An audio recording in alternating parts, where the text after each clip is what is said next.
नमस्कार, मैं खुशी और आप देख रहे हैं अपना राष्ट्रीय। आइए नजर डालते हैं आज की बड़ी खबर पर। चौथे चरण की 39 सीटों पर एनडीए की प्रतिष्ठा दांव पर। जाने इंडिया और क्षेत्रीय दलों का हाल। लोकसभा चुनाव के चौथे चरण का मतदान आज कराया जा रहा है। इस चरण में 10 राज्यों और केंद्र शासित प्रदेशों की 96 लोकसभा सीट पर मतदान हो रहा है। इस चरण में सपा प्रमुख अखिलेश यादव, केंद्रीय मंत्री गिरिराज सिंह, टीएमसी नेता महुआ मोइत्रा, कांग्रेस नेता अधीर रंजन चौधरी और एआईएमआईएम प्रमुख असदुद्दीन ओवैसी जैसे प्रमुख नेताओं की चुनावी किस्मत का फैसला होना है। जिन 96 सीटों पर मतदान हो रहा है, उनमें से 39 सीटें 2019 के चुनाव में भाजपा के नेतृत्व वाले एनडीए ने जीती थी। वहीं 11 सीटें इंडिया गठबंधन के दलों के खाते में गई थी। वहीं इनमें से 35 सीटें ऐसी थी जो उन दलों ने जीती थी जो किसी भी गठबंधन का हिस्सा नहीं है। इस चरण में उत्तर प्रदेश की जिन 13 सीटों पर मतदान हो रहा है, वो सभी सीटें 2019 में एनडीए ने जीती थी। इसी तरह महाराष्ट्र की 11 में से 8, मध्य प्रदेश की सभी 8, बिहार की सभी 5, तेलंगाना की 17 में से 4, झारखंड की 4 में से 1, पश्चिम बंगाल की 8 में से 3, आंध्र प्रदेश की 25 में से 3 और ओडिशा की 4 में से 1 सीट बीजेपी और उसके सहयोगियों ने जीती थी।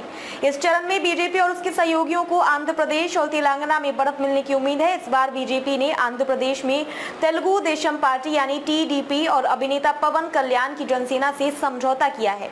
बीजेपी ने 2019 का चुनाव अकेले लड़ा था, लेकिन उसे कोई सफलता नहीं मिली थी। वहीं टीडीपी ने 3 सीटें जीती थी।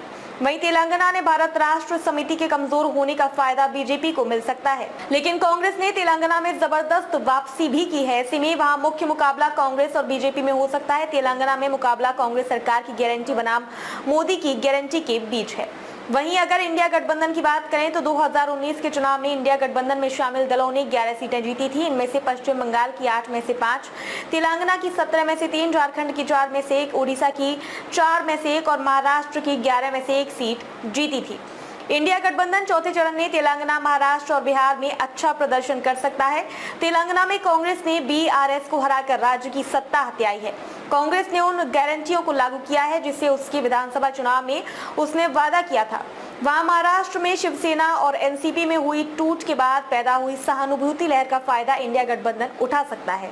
वहीं बिहार में आरजेडी नेता तेजस्वी यादव की सभाओं में जितनी भीड़ आ रही है और वो जिस तरह से रोजगार को मुद्दा बना रहे हैं, उसका फायदा इंडिया गठबंधन को वहां इस चरण में मिल सकता है। वहीं चौथे चरण की 96 में से 35 सीटें ऐसी हैं जिसे 2019 के चरण में उन दलों ने जीत दर्ज की थी जो इस समय ना तो एनडीए का हिस्सा है और ना ही इंडिया गठबंधन का। इनमें से 22 सीटें आंध्र प्रदेश में सरकार चला रही वाईएसआर कांग्रेस पार्टी ने जीती थी। वहीं तेलंगाना की बीएसआर ने 9 सीटें जीती थी। ओडिशा में 2 सीटें बीजू जनता दल और 2 सीटें एआईएमआईएम ने जीती थी। इनमें से 1 सीट तेलंगाना और 1 सीट महाराष्ट्र में है।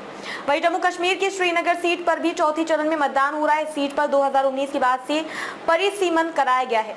इसमें शोपियां और पुलवामा जिले की 6 सीटों को शामिल किया गया है, तो बडगाम जिले की 2 विधानसभा सीटों को इससे हटाया गया है। इस तरह कह सकते हैं कि इस सीट पर पहली बार मतदान हो रहा है। हालांकि इस सीट पर पहले नेशनल कांग्रेस का दबदबा आ रहा है।